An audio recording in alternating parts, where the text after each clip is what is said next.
Good morning, everybody. Sound check. We hear you. All right. Let me just reposition so that I'm not. There we go. Good morning.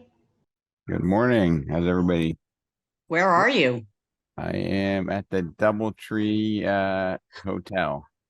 Looks So like a recording studio, like you're about to sing. you don't want to hear me sing, thank goodness.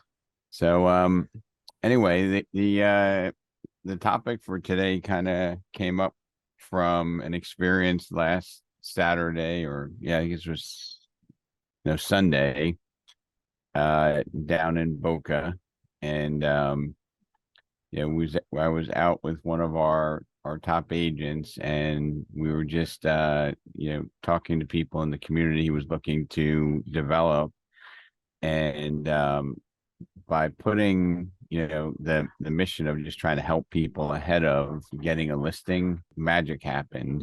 And people opened up, and I was like, I need to share this concept, even though I know virtually everybody here embraces it, but sometimes to master it you need to have that reinforced. And I will also say, when I was down there in Florida wearing my name tag in the elevator, somebody came up and said, I have a place to sell in South Carolina for $3 million.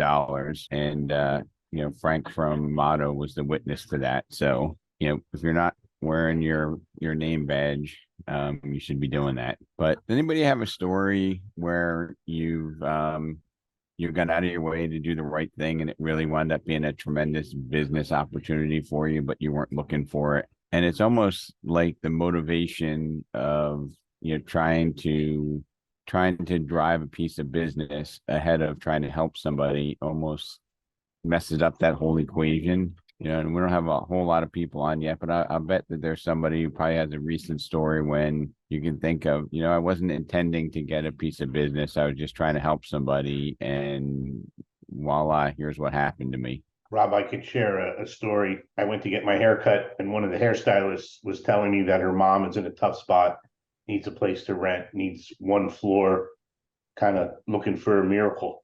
So I just threw it out there on Facebook that if anybody had an apartment for rent, please let me know.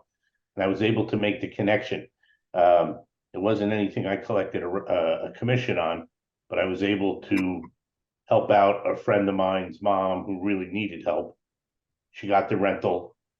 Everything's working out fine. And then I went in there subsequent to that to get another haircut. And this young lady came up to me and she said, Bobby, I didn't tell you this, but my mom's got her house to sell and we want to give you the listing. So originally didn't really know what the end result was going to be, but I just tried to help somebody out. I made a connection, and eventually, I'm going there tonight, actually 6 o'clock, to get the listing. And that's pretty darn recent. Yes. And thanks for sharing. And Bobby, how many times have you seen in your career where people are like, oh, it's only an $800 rental, I'm not going to be bothered with it? Have you come across that in observing others in the industry or in your old office? Oh, truthfully, every time I look in the mirror, that happens to me. So it happens quite frequently. So a little dose of honesty, but sometimes just doing the right thing and helping that person that's underserved. I can remember a couple of stories where early on in my career, this is going back to 1998, I just opened up my office in Morristown, and one of my new agents was in the basement speaking Spanish to somebody. I had no idea. And he'd put together a transaction for like $90,000 in 1998 for somebody who turned out to be his cleaning lady. And I don't advise the next piece of it, which is he also co-signed for her mortgage so that she could buy a property. And he did that because he just was that type of a person. And what ultimately happened was that cleaning lady actually cleaned homes for the HR manager at Honeywell in Morristown. And Honeywell had a national contract with Sendent, but everybody in Morristown, including all the senior leadership, were buying through this individual because he was helping his cleaning lady buy a house. And it wasn't for the money. trust me, it was because he just was doing the right thing. And there's countless examples of this. And the story today is designed to parlay into last Friday's conversation about the subconscious. And when you are doing something for the absolute right reason, you don't have to try to convince somebody. They can feel that. If you're on video and you believe that when you're doing something for the right reason, it's easier to convince somebody, or it's easier for somebody to see what's going on when you're doing that than if you're trying to follow a script, or you're trying to dig into your resources of lines, right? I mean, doesn't that help you? I mean, people have a good sense of when you're maybe unprepared, when you're not fully confident or competent. And they also have a good sense of when you really care and you're doing it for the right reason. Okay. It's not a substitute for not being knowledgeable and professional, but it certainly makes that subconscious conversation on our end a lot easier when we don't need to persuade. It's like an attraction theory when you just want to help somebody. And I'm going to guess that that listing that Bobby Golden talked about a moment ago is probably just the beginning of a lot of good things that are going to come out of the simple task of posting on a Facebook page, hey, somebody needs help, right? I mean, and Bobby, do you, if you could still talk, what did you post on that page? I'm just curious to, if you recall, what you did. And I'd just like to offer up, like you're saying, an honest assessment. I didn't really feel that I could help her on the rental. She had a very limited budget. She had very specific wants and needs. And the stuff that's listed, it's just not out there. In Middlesex County, the rentals are astronomical. So I told her I would throw something out there on Facebook, just trying to be a nice guy. But in my heart of hearts, I just didn't feel I could help this lady out. But to answer your question, Rob, I just put it out there. I'm trying to remember what I said, but it was something to the effect of trying to help out a friend of mine's mom. Right. That's what I was looking for. You put out there, I'm trying to help a friend of mine's mom. You didn't say I need a 2-bedroom or one, like that's the difference. And then I just followed it up with some brief information, and please private message me if you know of anybody. And then one of my friends, and I'm not gonna lie, I haven't seen her in a long time, but we're friends on Facebook. She reached out to me to tell me that she had a rental. She lived on one side of the 2-family, and she was looking for a single elderly lady. She didn't want tenant problems, pet problems, or anything like that. So it was really, we were looking for a miracle, and we got a miracle. That's really, it was a perfect match between the parties. Everybody is just gaga over, because they're going to start September 1st. Everyone's gaga over September 1st. Everything's going to start. This lady's got a new lease on life. My friend has a good tenant, and it's going to work out great for everybody. Yep. And my guess is that it's not going to be a one-shot deal. That's going to be something that somebody will say that they really appreciate. Sometimes those folks go out of their way to, promote our business, just because everybody always likes to tell a story about somebody who did something really well. And they also like to tell a story about what? How somebody helped them out. Well, they love to do that, but how about if somebody, didn't help them out, or I don't want to use crass language, but hey, this person screwed me. This is what they did, right? They like to talk about the extremes. And I think you built a raving fan. You did it because you wanted to help. One of the things that I'll say Brock and I did when we were out there door knocking is we just pivoted to like what I usually say is, hey, just wanted to see if you knew anyone I could help. And that is crazy good door opener, and it's done for the right reason. It's not a manipulated, it's not like, hey, I want to try to get somebody to list a house that doesn't want to sell their house. That's never the motivation. The motivation is, hey, I want to see if you know anyone I can help. And in this environment that we're in right now, I think that the media and fear is controlling people's behavior more than logic and ration. Okay. I think fear is limiting people from making decisions. And some of the conversations that we literally had were, yeah, how long have you been here? How much you owe? You're concerned about, finding a place to go, and you heard the interest rates went up. Well, are you buying up or down? You're buying down. So interest rates don't impact you.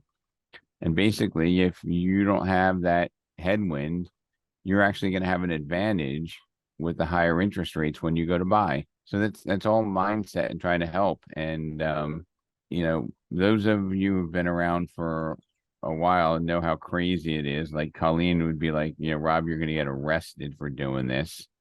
And the stories, they just keep getting, literally they just keep getting better and better because we're doing the right thing.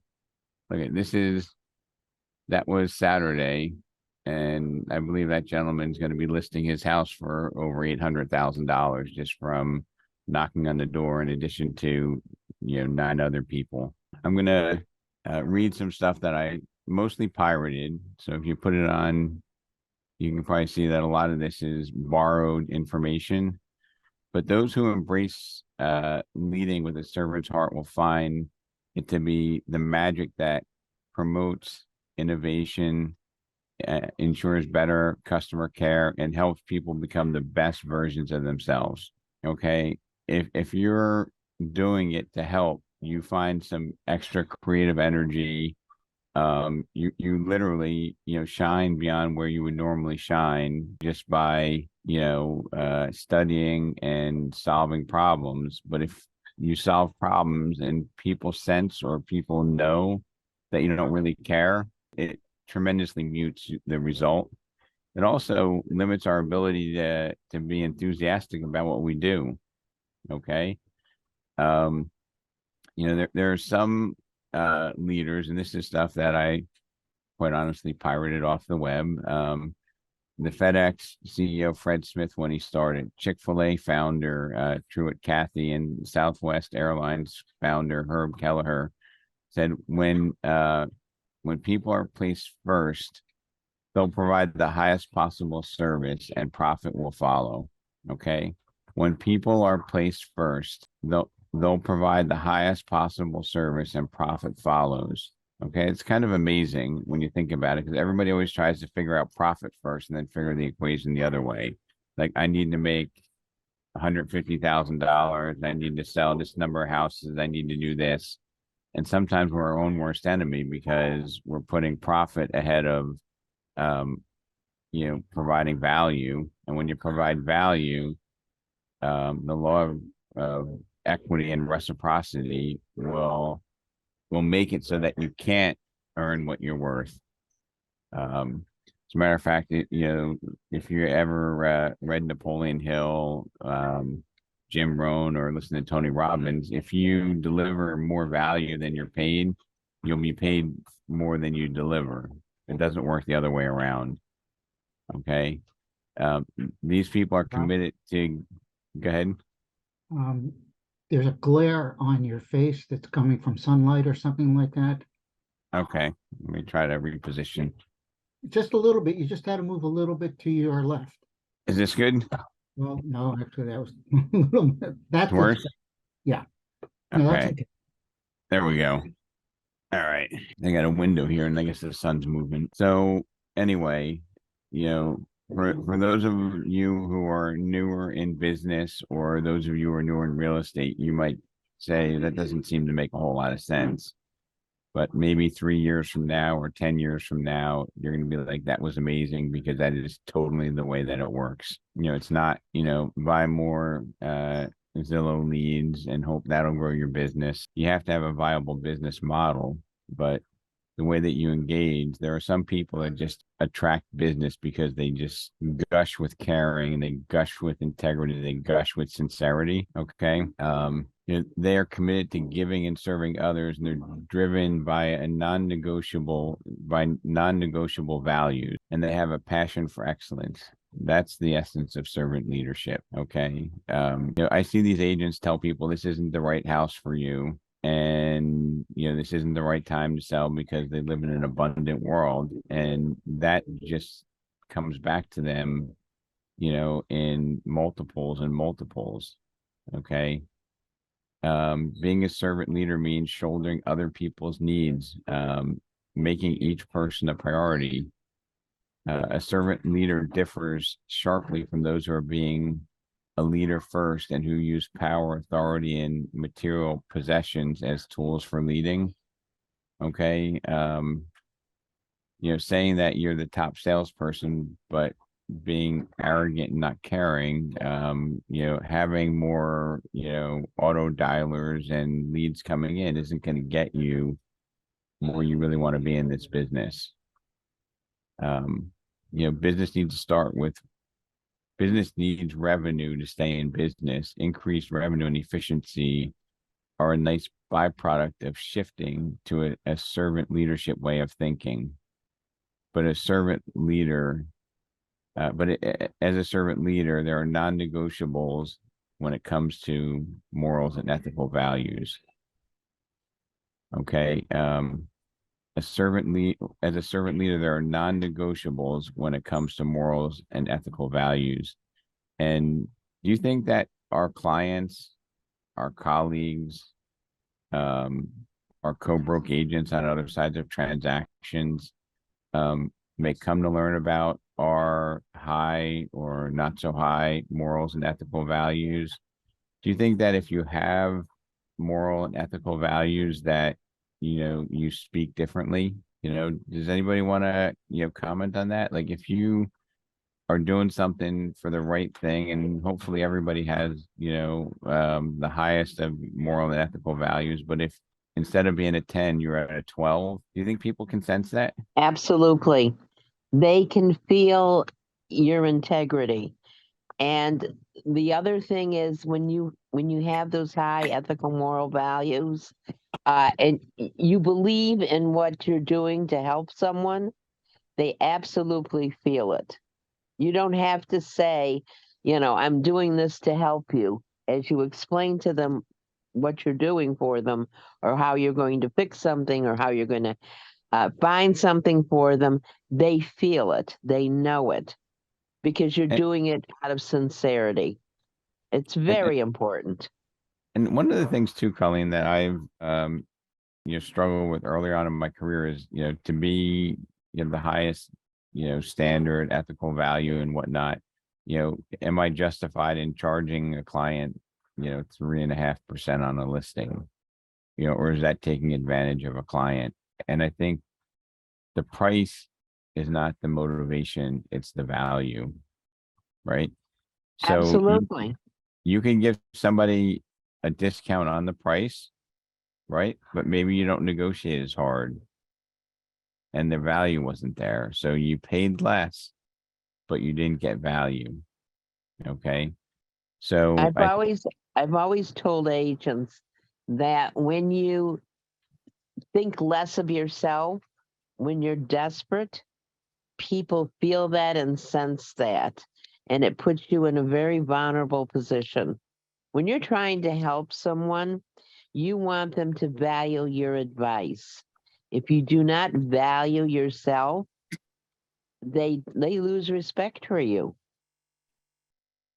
yeah, there's only one thing worse than halitosis. It's called commission breath.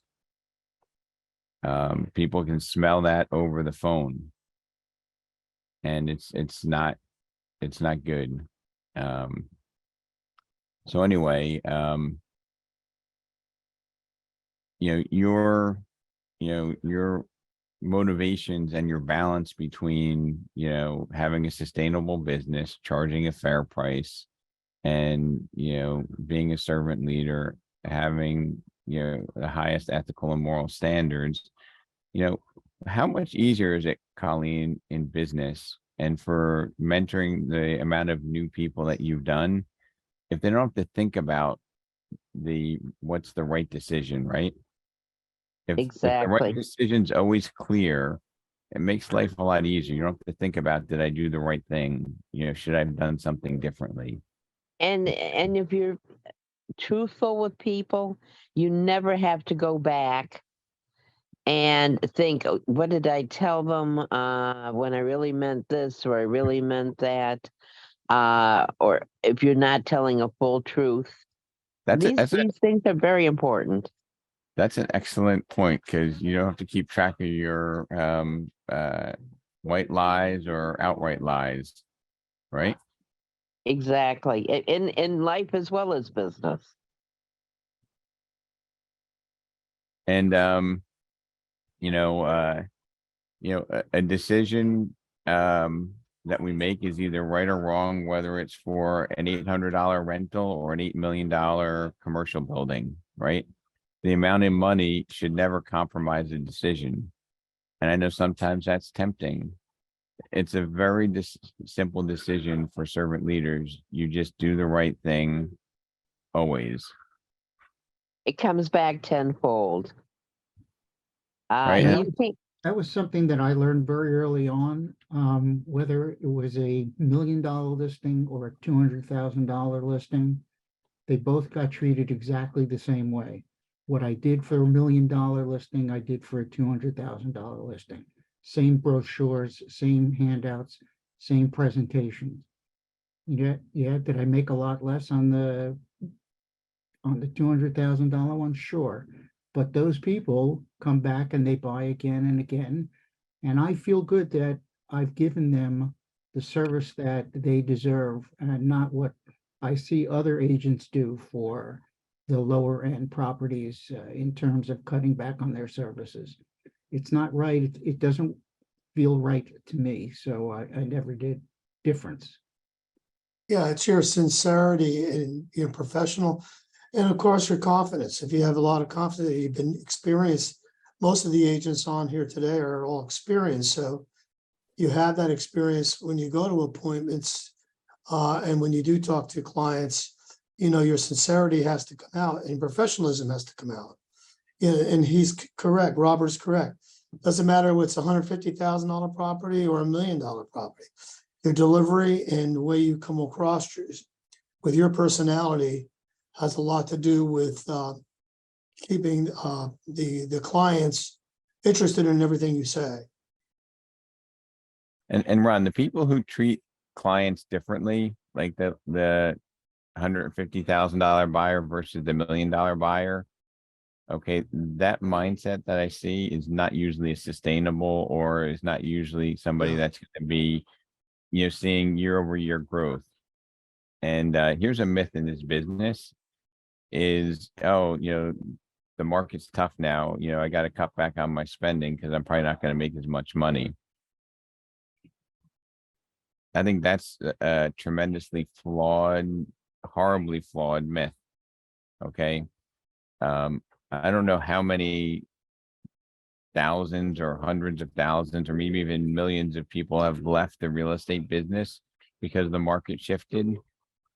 But it's probably 25-30% of the realtor base is gone. Okay. And there's a lot of realtors in this business that are walking with their head down. Okay. Cutting expenses, taking part-time jobs. And I think it's a shame. And I hope that everybody on this call is not in that category, because, people in challenging markets need us more than ever now than they did in the past. And they don't want somebody saying it's a bad market.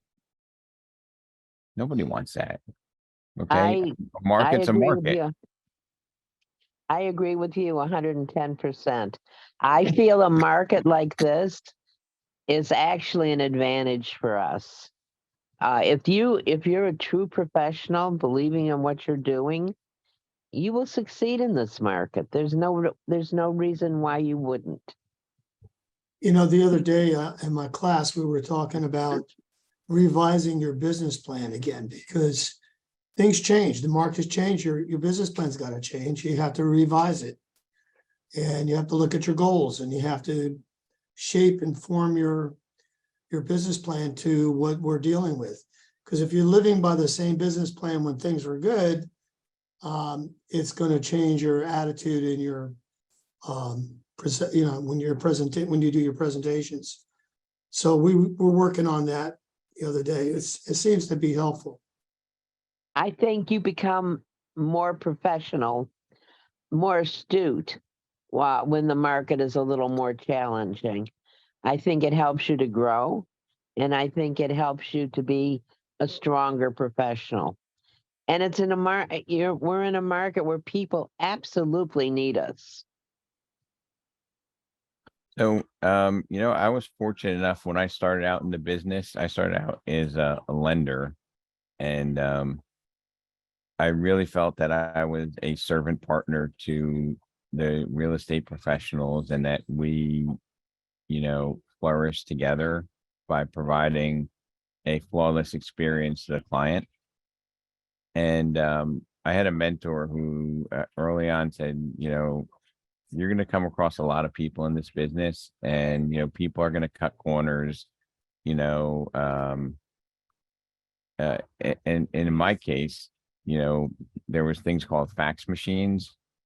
Okay, and people would fax their bank statements in, and then I had to put a certified true copy stamp on it and cut off the fax on the top, and I was feeling guilty about doing that if I ever had to do it.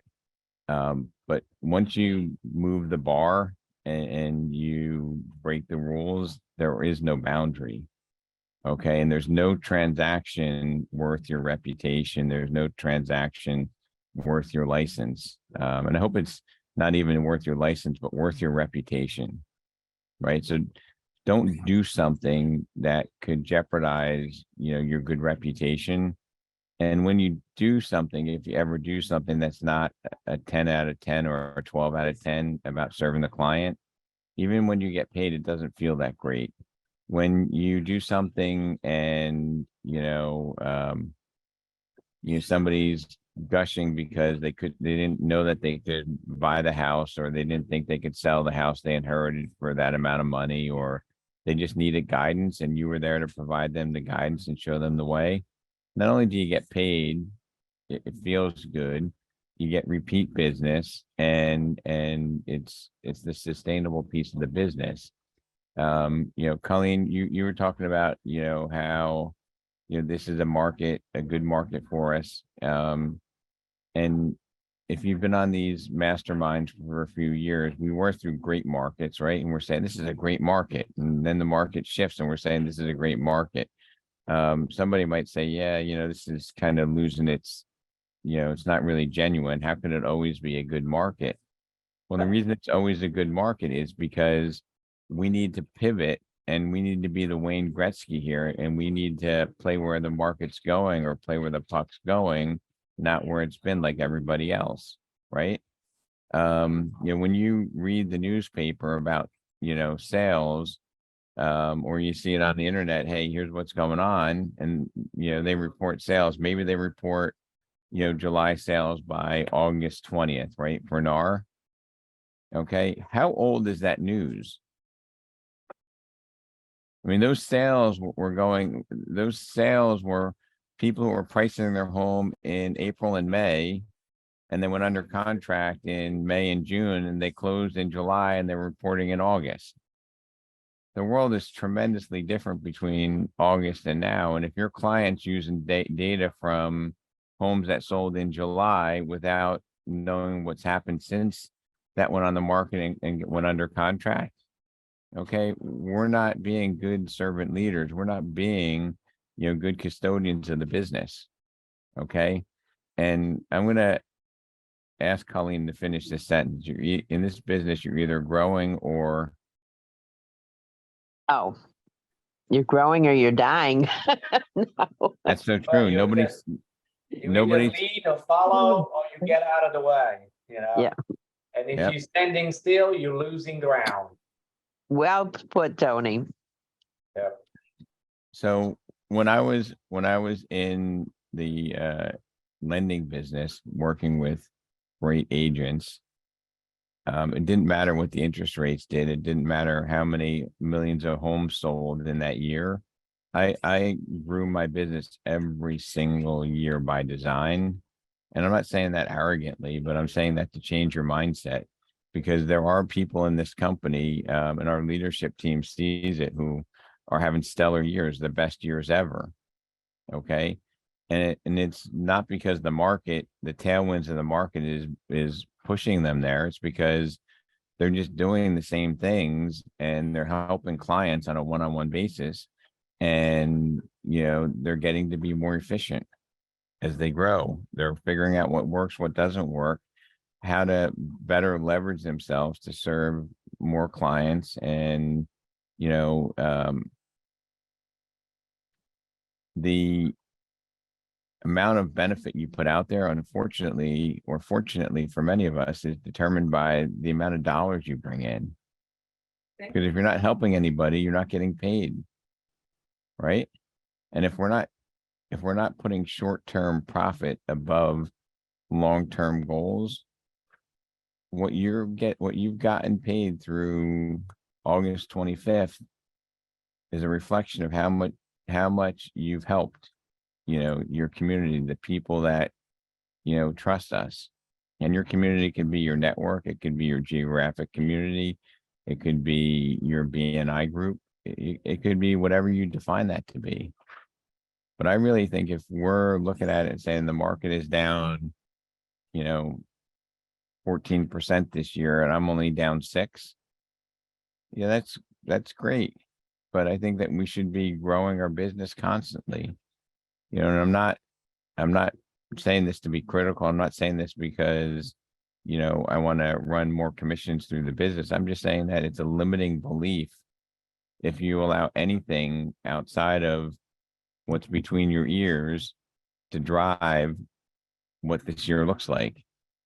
And to be honest with you, and this is a quote that I'll give to, it was Chet Holmes, who did the book, The Ultimate Sales Machine. He said, if you are talented and you're one of the best that there can be, he said, you have a moral obligation to serve as many people as possible. Okay, how's that? Yeah. So when you get up and you don't feel like making a few calls, you feel lazy one day, you have a moral obligation to help as many people as you can. And if you've been in the business long enough, you probably know somebody in your sphere. You might know a client's parent or daughter or brother or sister that we didn't get to work with and it didn't go well. Anybody have those stories? Right, Well, where for sure, Dan, because if you believe in yourself and you know you're the best of the best, you know that if you don't help those people, they're going to wind up with a mediocre agent at best, and they're going to lose money, and there's things that are not going to go the way they're supposed to. So yes, you're right. You need to do your best that you can, and to make certainly when you talk to people, to convey by being so confident and knowledgeable of what you're doing. So just to bring this home, let's just say that, Tony, you sold, Tom and Mary Smith a house 15 years ago. Now their kids are buying a house. You're not aware of that, and they're struggling to try to find a property to buy. It's a damn shame that they didn't have you top of mind to go out of their way and tell a family member about what exceptional service you've done and how the, I don't know, 30 plus years of being in this business and thriving could have helped them, right? Sure. I mean, I'm being pretty blunt about this, is when people say, I'd love to sell my house, but I don't know where I'd move. And sometimes people are like, oh yeah, there's no inventory. If you ever catch yourself saying that, you just need to take your license, rip it up, and send it back to the state. I'm not even kidding. No, I know, you're right. You're right. But a lot of our colleagues, when they say that, are like, oh yeah, no place to go. No place to go. I mean, that's a shame. That really is, because those are the conversations that we absolutely need to have, right? And I see you, Amy. Are you in a place where you can talk? I am. I mean, we had two great conversations in 40 minutes, right? We did. And the first lady's like, oh, yeah, we don't really belong in this big of a house. My husband likes to cut the grass is basically the only reason why they're there. And she said, we don't know where we'd go. And I'm like, here's a job for you, Amy. This is hiring you for a job. Okay. They've identified a challenge, and I think we need to be up for that challenge. Okay. And then 2 doors later, Yeah. having a conversation, and the guy said, yeah, we love this place here. We're not interested in selling. It's probably going to be at least a year. A year. That's the time that you need to build that relationship, right? Yeah, it actually was. He said, he made it sound like it was going to be years from now. He said June. We were like, oh, Yeah. that's So around the corner. that's 10 months from when we knocked, right? Yeah. So there's abundant business, and if anybody does anything consistent and masters that skill, your business will grow. We all know that it's a paradox in this business that we all get sidetracked. We let our brain trick us into not being everything that we can be. But there's two cases of people who don't know where they're gonna go, and here they are. And before that, that same day, I was out with Manny, and two of the first 4 doors we knocked on was a lady who was 82 years old. Unfortunately, her husband passed away, and she said, I need help. I don't know what to do. I've been here for 47 years. I don't know what selling the house is about. And we had a 15-minute conversation with her, which is unusually long, but she's such a sweet lady.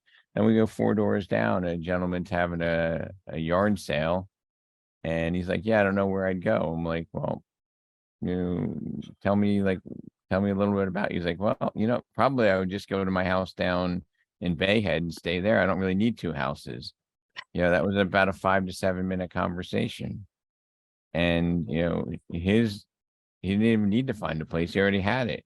And he knew in his head what he would be doing, but he wasn't volunteering that to us.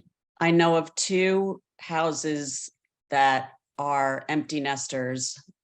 So one couple is going to Maryland, and that's because they have a daughter that lives there. But the other couple just randomly picked Delaware. So it's our job to be creative, I would think. Right, but everybody's now with this, what's going on in the market, their first reaction is, hey, you know what? I don't know where I'd go. And they're saying that, Amy, because they can't make an appointment with you or Tony or Rob Garver or anybody and say, go show me 7 houses this weekend. I want to, go see the 2 I like the best next weekend. Right? The market's changed. It's just different. So people feel that they have no options. And if you look at it, Robert, you've been around more than 2 or 3 years. Back before the pandemic, if somebody was interested in buying a house in Mountain Lakes, right, and they had a budget of, I don't know, whatever the main is, 850 to $1.2 million, how many houses might you be able to show them on a weekend in that range? 4. Especially 4. And if they're willing to even consider maybe booting, which some people do there, you might have 8, right? Sure. And now how many would you have? None. None. Okay, so you have to call somebody and say, hey, this was just emailed to you. It's on the market. They have showings on Saturday and Sunday. Highest and best by when usually, Robert? Monday. Monday, Tuesday, right? So you have a very short period of time to go. Right. So if that's the environment, right? Do you think, let's forget everything we know. If you're a buyer, would you not be potentially intimidated by a market where you had to go look at a house and make a decision in 72 hours? Yes. But if you have a real estate professional that knows that market, that can interpret the data for you, do you think you'd be comfortable making that decision, just knowing that the way houses trade is different? Yes, Okay. So we have a moral obligation to tell people, like, there's no way that somebody who needs a house, can qualify for a house, isn't in a house.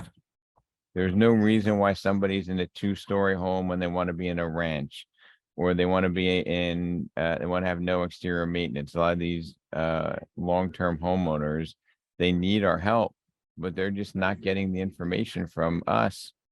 Okay. And we don't have the servant's heart. We're not putting the client first in a way that they can see it. Okay.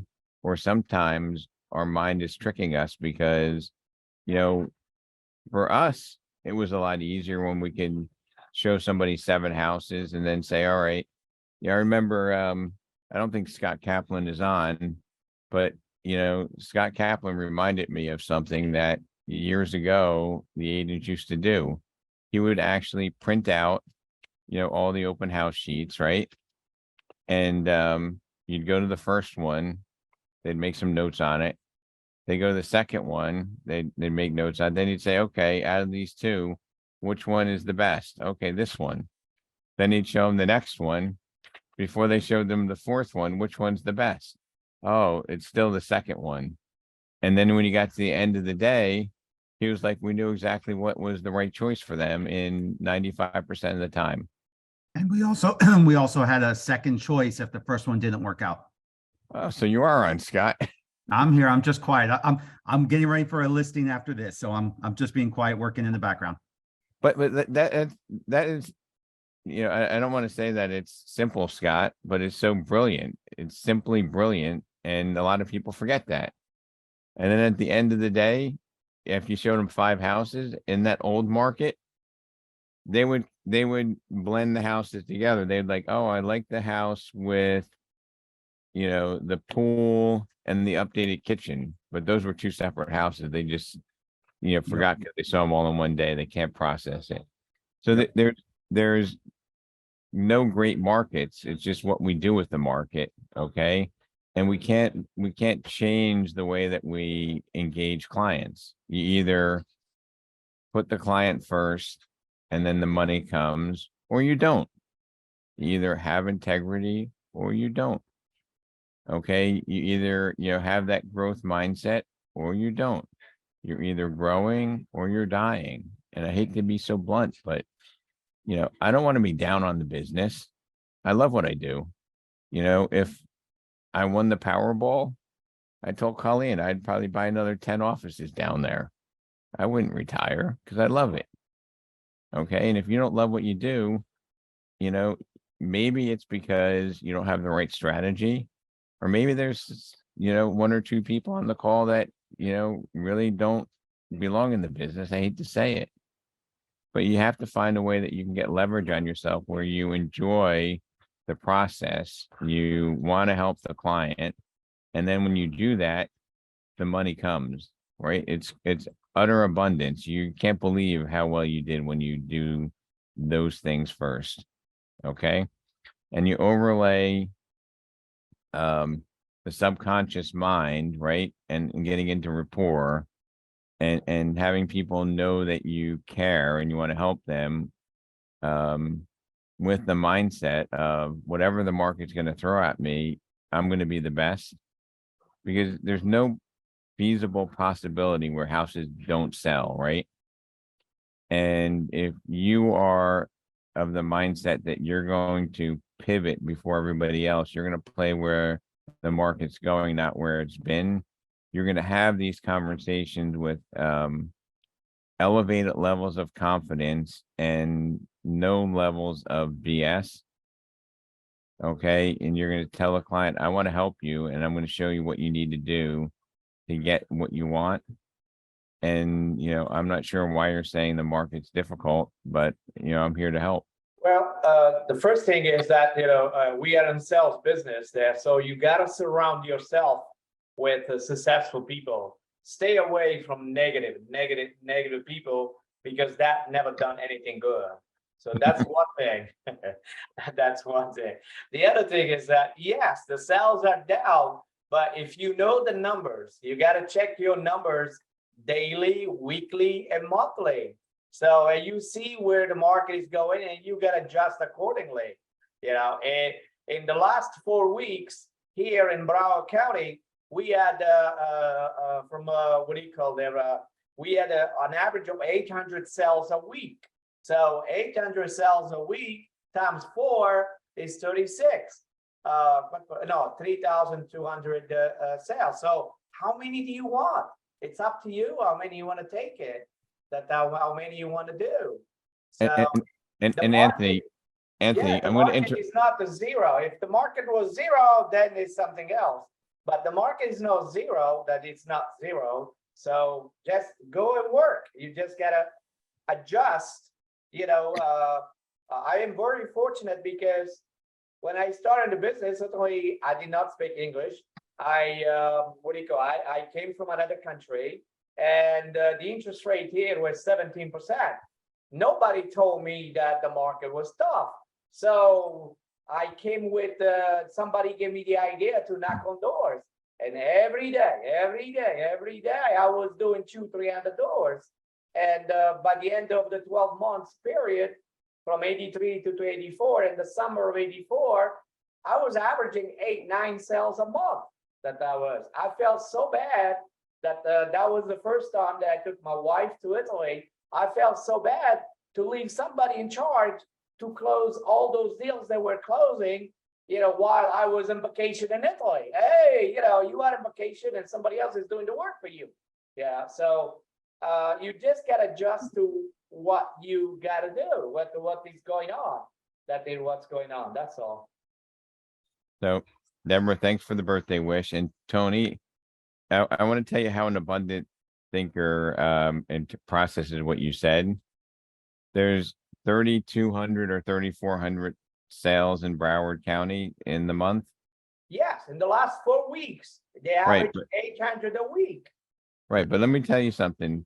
There's really 6,800 because there's 2 sides to every transaction, right? Don't we You count are a exactly transaction? right.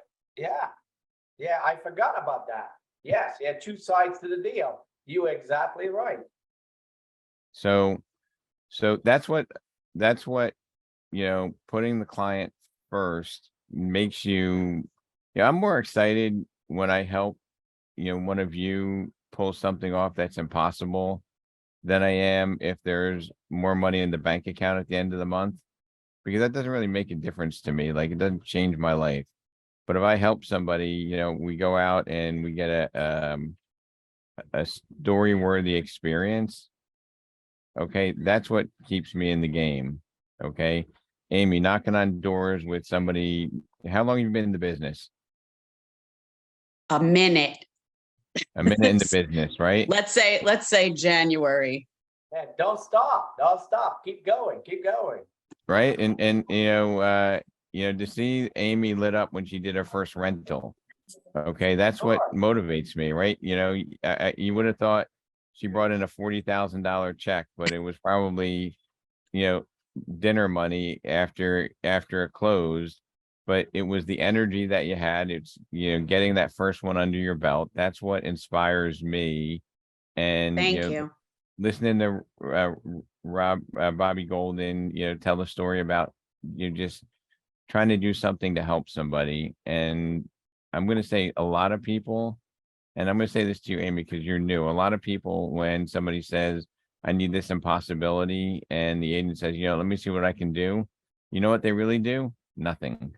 Zero. Okay. And that's kind of a breach of integrity, right? Just tell them, I don't think I can help you. Don't say, hey, I'll see what I can do, and just take it, throw it away in the bottom of your desk. Okay. Yeah, Hey, Rob, I had an agent that joined my team, and the brokerage that they came from, they asked, why would you give 30% of your commission to people for Homes for Heroes? And he had said, well, because I'm a Marine, I'm a double Purple Heart guy, and I want to take care of my people. So when he interviewed with me, I said to him, I'll tell you what, I'll give you 5% extra for every Homes for Heroes deal you do. And he had said, that sold me. He goes, it told me you were in, and here we are now, $250,000 back to Heroes. Well, I know, I'm gonna presume that I know you better than maybe I do, but I think that you're not motivated by money. I think that money does matter, but I think that, you like your new teammate, are motivated by doing the right thing. You're a battalion chief, right, at the fire department, and you don't get paid for that, right? I get free t-shirts. That's about it.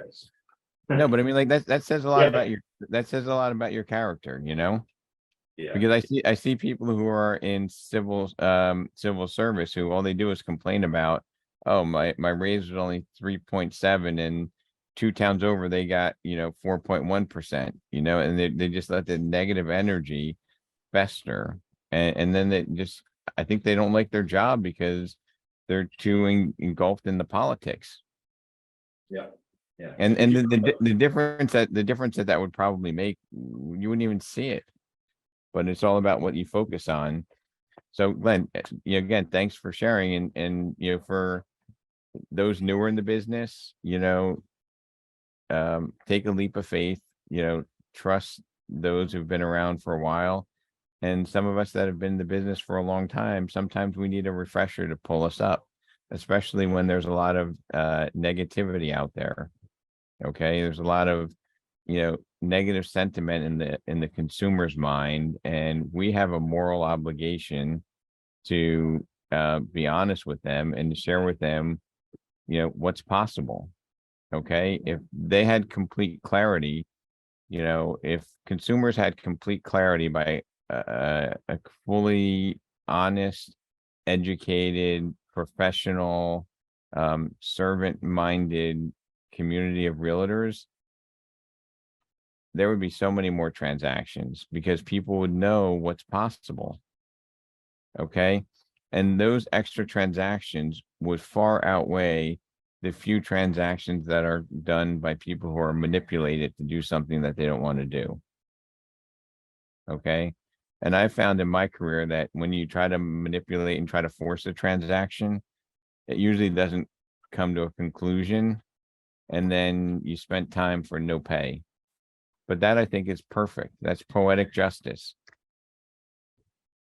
Right? Does anybody else have seen people, or maybe even earlier on your career, you tried to force something where maybe it wasn't 100% right for somebody, and it didn't work, and then you spent a lot of time, and you probably spent more time trying to make it work than you could have done finding somebody who was right for that? I've seen it a lot, and I even, did it myself. And my example is, when I was a lender, and, people say, I want to refinance because everybody's refinancing, and there wasn't enough of a spread for it. Right. So I would still take the application, and then ultimately they would cancel. So I'd go through, I'd do all the same amount of work, and I wouldn't get paid. Right. And, the company, when I ran a branch, forget about not getting paid, but the company invested in processors, this, that, and the other thing. They didn't fund it, so they actually lost money. I just lost time. So that's a valuable lesson about, putting the client's interest first, and how that will ultimately, pay huge dividends for us. And Amy, do you remember, what do we say when we knock on a door? I'm going to put you on the spot. You're muted. Yeah, you're on mute. Do you know anybody that is in need of a realtor, or that needs help selling or buying a house? I think that was the opening line. Okay, so we only went out for less than an hour, but the opening line is, hey, I want to introduce myself. I want to see if you know what I want to see if you know I can help, right? And then when they say help with what, we would pivot that and say, moving in or out of the neighborhood instead of selling or buying, right? Because selling or buying really puts commerce ahead of commitment. But you're directionally 100% right. Words, second or third time you'll get that perfected. But basically, do you know anyone I can help? Basically it. Because if you don't really want, I can help, Well, I like that it was Westfield and we said casually, oh, we just want to introduce ourselves. We're right here in town. and how many people said, get out of here. Do you have a permit? You're a jerk. None. Nobody.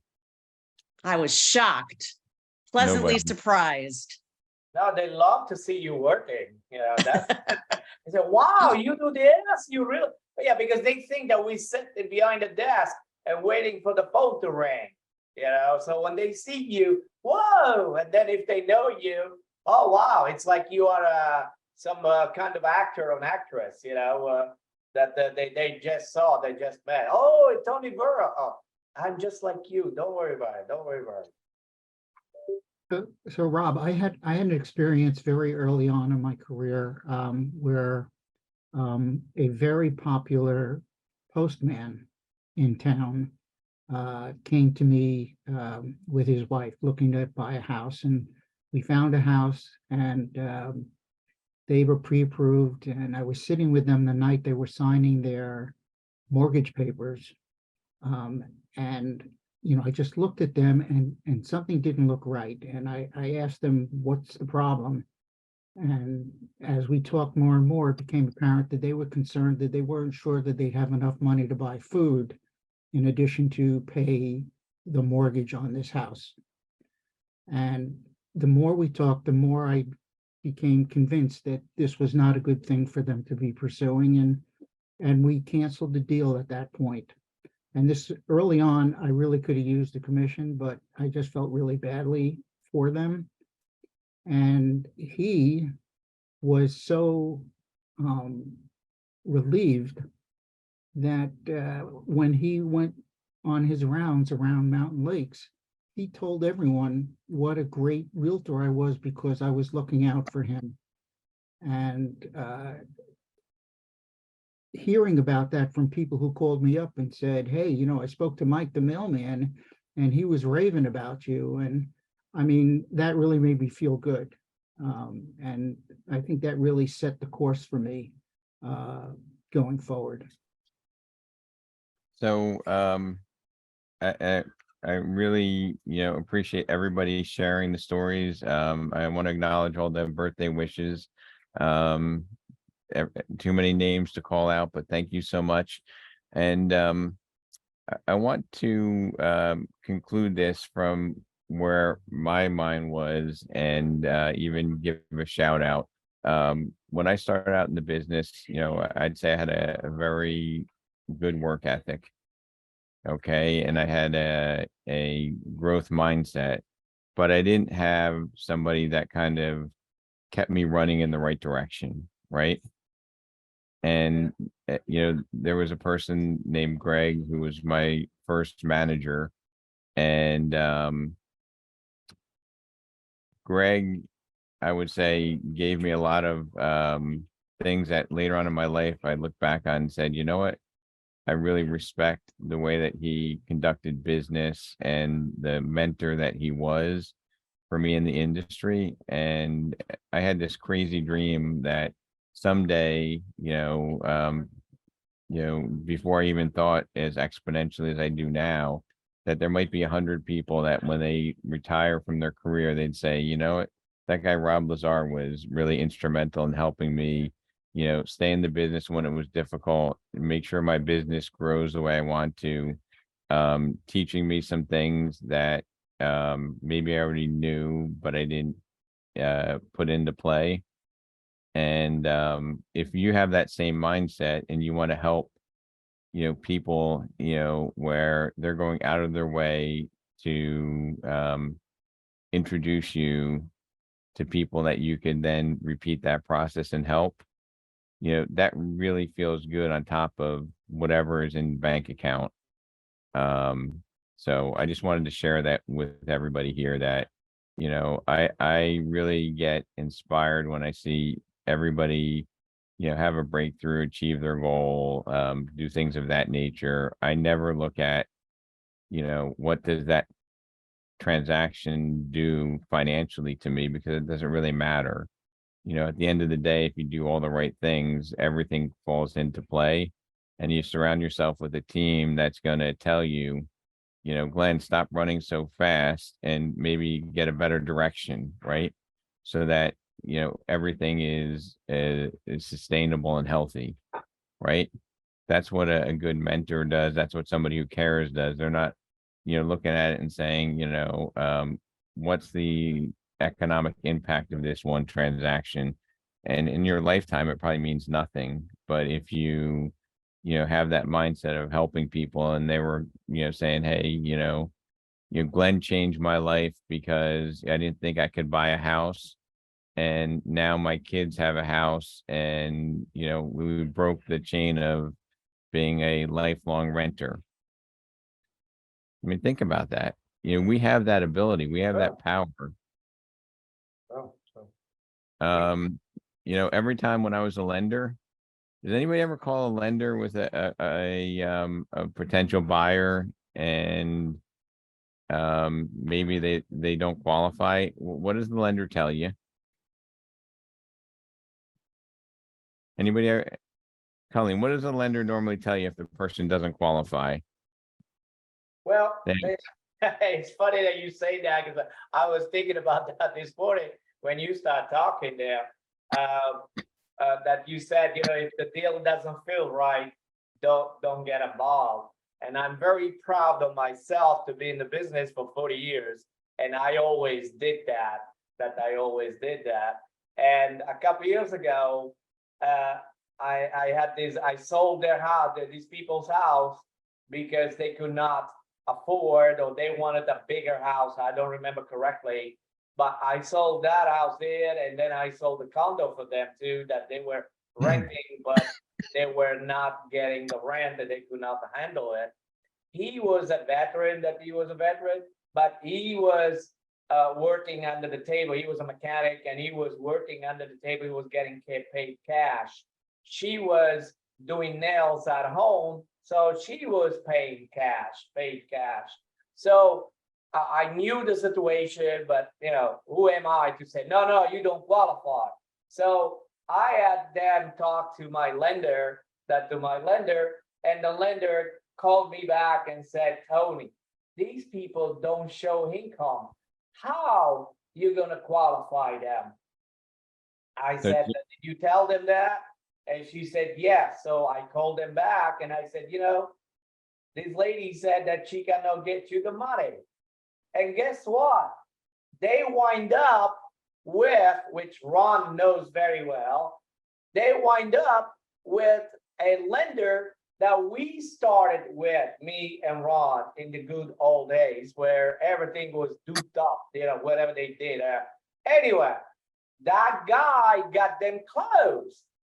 And the buyer, you know, the client called me back and said, Tony, we bought a house with somebody else, and we used so-and-so that we used, and they got us closed.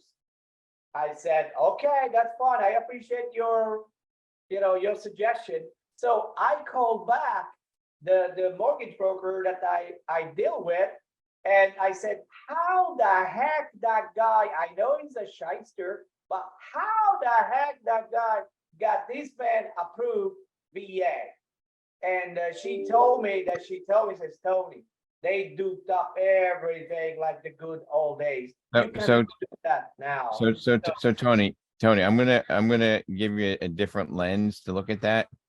And I'm gonna say, when I was a servant lender, okay, I had a servant's heart. I would talk to clients and I would call you back and say, Tony, I spoke to Bob and Jill. I have some good news for you. In about 18 months, they'll be able to buy, but not now.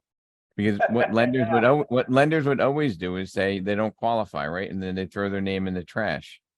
I would always say the good news is I had a conversation with them. Bob is going to get a job on a W-2, and Jill is going to continue doing the nails, and they're going to put up a larger down payment.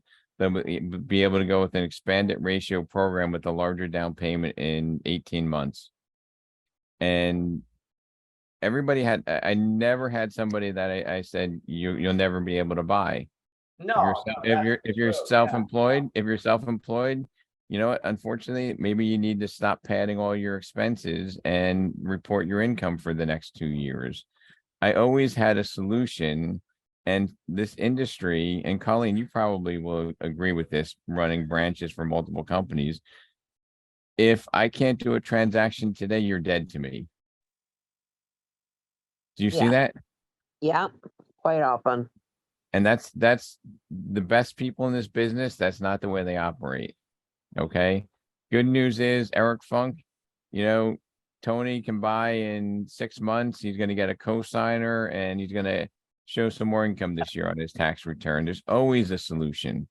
There is, Well, if they follow That's part of through. helping people. Yeah, well, I agree 100% if they follow through. I'm laughing because I have one now that I'm selling his house.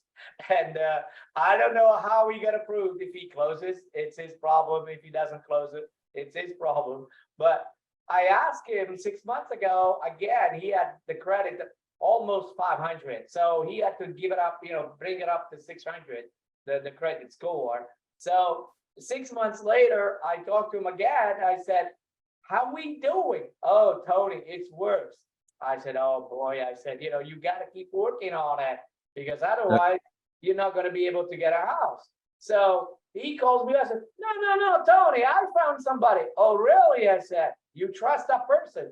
Good, let's do it. So I put their home on the market for sale. So Tony, thank you for sharing. And I know it's like the summertime. I think, this is a great group of people. I hope I can either help form your business culture, your mindset, your future if you're newer in the business. And if you're a veteran, I hope that some of this stuff just helps you be re-inspired and re-energized in the business. So have a great weekend, and Yeah. thanks for all the birthday wishes. Yeah, before you go, Robert, I just got back 2 buildings, 2 5-unit building that they are 5 units each for $1 million each in Boynton Beach. Where do I send that information so I can expose this? Because I sold them, but they are back on the market because they did not get the grant from the government. So we just wasted a month, but it was okay. Okay, so Tony, here's what we're gonna do. You and I will set a time up. I'll text you after this call, after the meeting, and we'll do an income worksheet on it, and we'll share the numbers with the group next week. And we'll also, you can post that on Facebook so that it's easily digestible to the non-financial person, what type of a value that may or may not be. How's that sound? That sounds great. All right, so I'm gonna reach out to you after the call. Thanks No everybody problem, for coming yeah. on, and we'll give you a few minutes next week. Bye-bye. Okay, Happy great. birthday, Thank you. Rob. Thank you. Thank you. Thank Have a you. great Bye-bye now. birthday weekend, Rob. Thank Happy you. birthday, Yeah, enjoy your Bye-bye. birthday. Thank you. Happy birthday. You guys are the best. You the Bye-bye. best. You the best. You the